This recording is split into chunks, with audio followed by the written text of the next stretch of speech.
of with LeBron. Stephen A., what do you make of this? Well, first of all, it's accurate. I don't know about shut the bleep up. I mean, it's entirely plausible because Tyronn Lue does talk like that on occasion. I know for a fact, and we touched on it on this show, that he really checked LeBron, and a few people checked LeBron when they played Miami, was down by 30, and he's sitting up there hugging and yucking it up with Dwayne Wade. That really rubbed Tyronn Lue and others the wrong way, and Tyronn Lue called them on it. And to LeBron James' credit, he manned up and fessed up and said, you're absolutely right. It's not something that'll happen again. I think that it could potentially be overblown because they talk like that to each other. That's just their lingo, their vernacular, and there's no reason to sit there and highlight, shut the bleep up or whatever, because, you know, dudes talk like that to one another from time to time, and it literally brushes off your shoulder. So it's nothing to make a big deal out of it. I can tell you that Tyronn Lue has profound respect for LeBron James, as everybody on the Cavs do. How can you not? But where Ken Berger's report is accurate even more so, and he does a damn good job, so I'm certainly not trying to critique him or anything like that. But I'm just saying, I'm giving credit where credit is due. Where he's absolutely right is the Kevin Love component. If you read this article, Kevin Love was essentially relegated to being a spot-up shooter.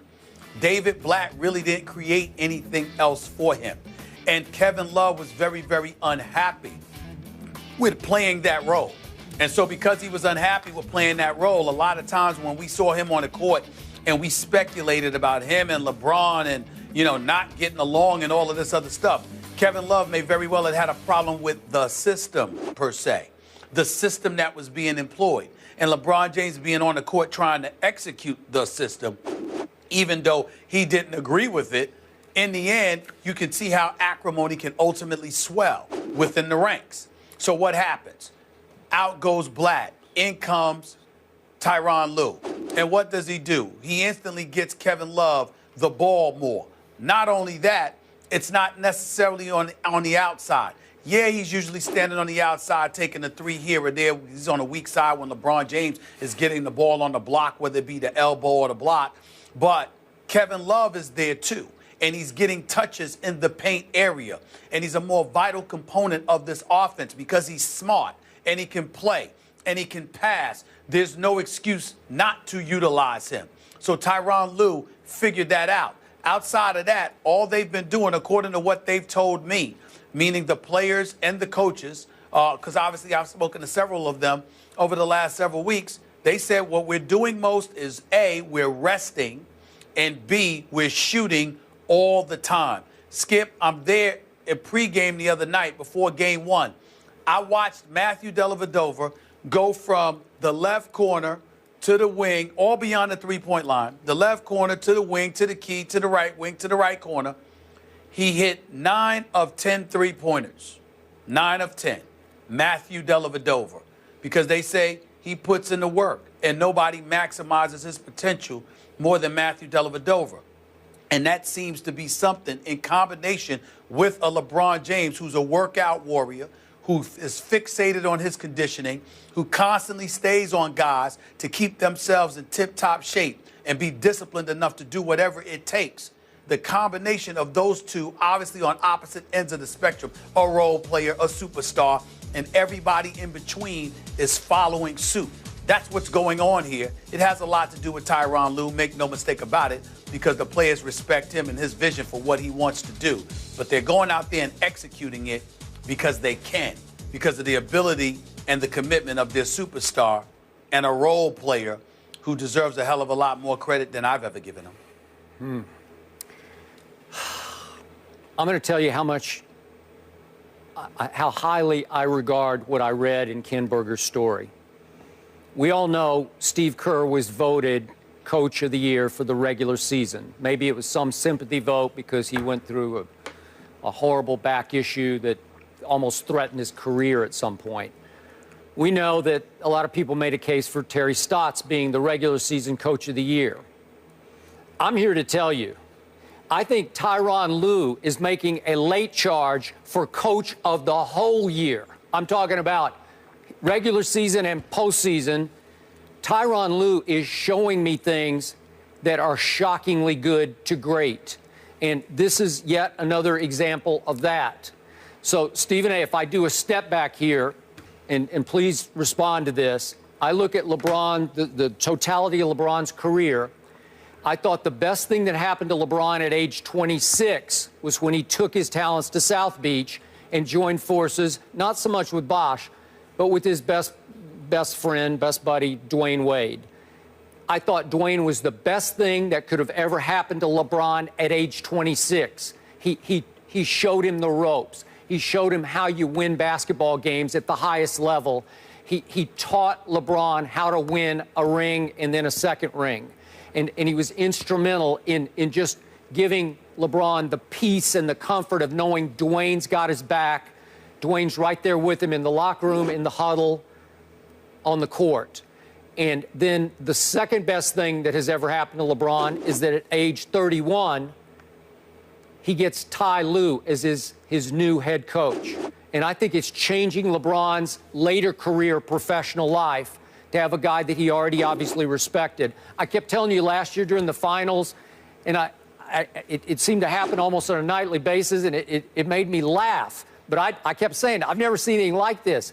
LeBron James would just ignore David Blatt. During the finals, he would put himself in the game or take himself out of the game without notice, like, I think I'm gonna rest now, so I'm gonna go to the bench. And then David Blatt, we've seen him send in a sub. Nah, you get back. We want to keep the same five on the floor for this inbounds play. Never seen anything like that before. So LeBron was the unofficial head coach of the team, and you know and I know it's tough to make that work because there are going to be some resentments on other players like, are we just chopped liver or what's going on here? And now LeBron is regarded, obviously, as a great player, as the best player on this team, but he's still a player with a head coach who has the last word. And so it was crucial whenever this happened, this shut up moment, it was crucial to just show the team, not LeBron, just show the team, I got this. I'll have the last word here. And if LeBron says, I'm good, then everybody's good, and they can actually become a basketball team. I just think it's essential. Well, I think it's great for LeBron James. All I'm saying is let's not act like something happened where, Tyronn Lue was just disrespectful to LeBron James. They're tight. He has tremendous respect for LeBron. Not to mention the fact that before any kind of conversation, whether it's him talking to LeBron about Miami or whether the whole situation with the huddle took place, before any of that happened, when Tyronn Lue first took the job, Skip, you saw my interview with him when he first got the job. He said one of the first things I did was have a talk with LeBron. You have to allow me to coach you. I have to treat you like I would treat any other player. I can't lead this team unless you allow me to do that. And LeBron James said, absolutely, no problem with it whatsoever. And so we have to look at it from that perspective and understand that we can't come across as saying like Tyronn Lue, yeah, he's running the show, but the hell with LeBron. He has LeBron's support. Yeah. Because I don't care who you are as a coach. If you don't have the support of your superstar, you're not going to last. And you're not going to be that effective. Just look around. Look around. Think about history. You've covered this game for a long time, Skip, as you so eloquently state on a periodic basis. You've covered this game. Pick the star you want. Pick Magic in L.A. Pick Jordan in Chicago, pre-Phil Jackson. Pick AI in Philadelphia. Yep. Pick anybody you want.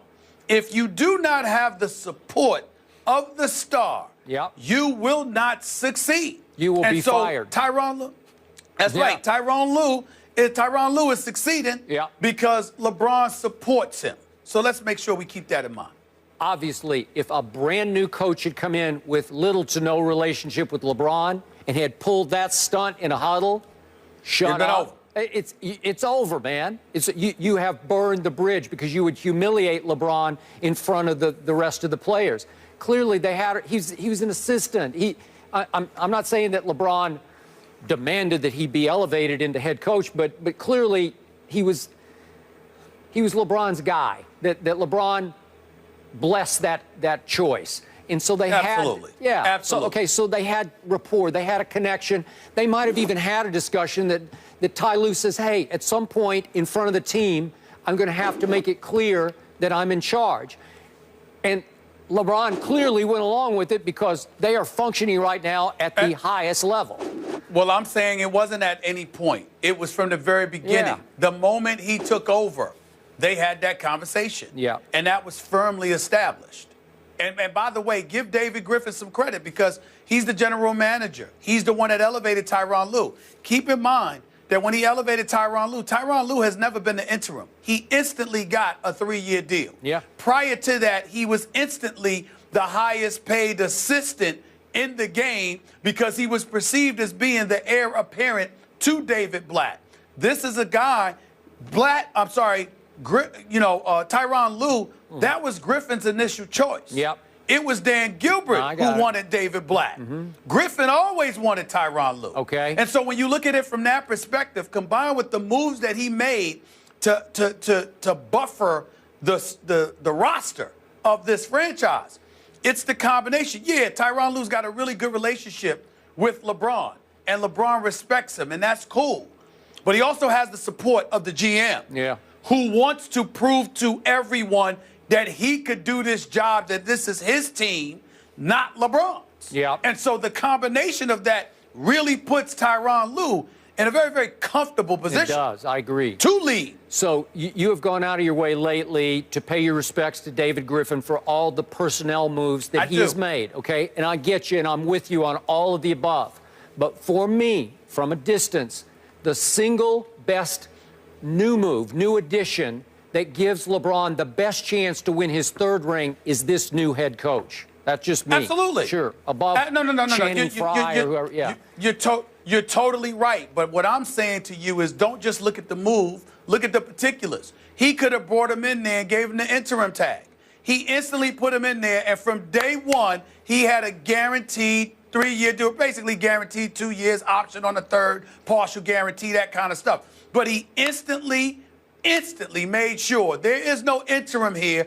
This guy is going to be here next year. So all of this noise about, oh, my goodness, he's got to get to the finals. He's got to do this or that. Otherwise, he'll be gone, and they shouldn't have let go of David Blatt. That has never been in David Griffin's plans. It has never been part of the plan in Tyronn Lue's eyes. Yeah. They made the decision from day one. I got you. Tyronn Lue is the new head coach. I know. That helps, is what I'm saying. And since he took over, to me, I don't see any other coach doing a better job in this period that Ty Lue has been the head coach of the Cleveland Cavaliers. I agree with that. But how do we ignore, Kevin Love? How do we ignore Channing Frye? How do we ignore the fact that you have these components? Listen, I'm going to be critical when folks deserve it, and I'm going to be fair and complimentary when they deserve it. David Griffin, to me, did a bad job last year of securing the point guard slot. He should have had a backup to Kyrie Irving, all right? But outside of that, I thought he did a pretty good job. This year, I think the man has done a fantastic job. I got to give credit where credit is due because I'm damn sure going to call him out if I think he did a bad job. Yep. So why wouldn't I do it if I think he did a good job? I think he's done a really good job. I really do. We have more on new moves in just a minute, but of course, tonight it all goes down. Game 2 will be just as easy for Lue and LeBron. That is 8:30 on ESPN as they look to take a 2-0 lead in the Eastern Conference Finals when they face the Raptors. Our coverage begins with NBA Countdown, charged by Dew with Sage, Jalen, and Doug. That is at 7:30 Eastern. Skip, you mentioned unofficial head coaches. That was the case for the Knicks with Phil Jackson, but they've now found a new head man. We'll tell you who that is.